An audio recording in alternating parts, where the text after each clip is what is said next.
Early next year, Texas is set to become the show-me state. When Governor Greg Abbott signed Senate Bill 4 into law, this is the one that lets local and state police ask people to prove their citizenship and charge them with a misdemeanor if they cannot.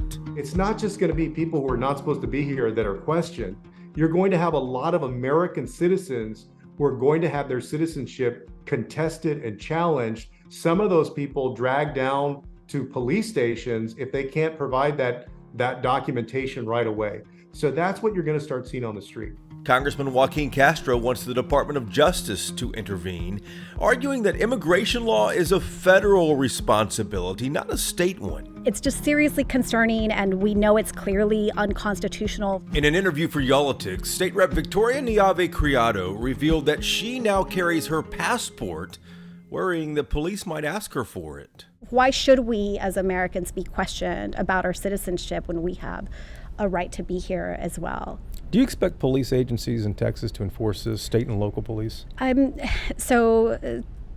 believe many of them will if this law goes into effect. We're hoping that some will not. Arizona passed something similar in 2010, and the Supreme Court struck down part of it. But Republican State Senator Paul Bettencourt told us that Texas will now test this again with a more conservative court in D.C. This is a real conundrum. What do you do when the federal government walks away from building the wall, but really walks away from enforcing border law? And that's what happened. Is this bill being passed to test that theory about whether the states can have any say on immigration law? You've got to have a legal immigration system. And if Texas has to step up and challenge all this, we're going to do it. Border Patrol says it caught more migrants this year than ever before.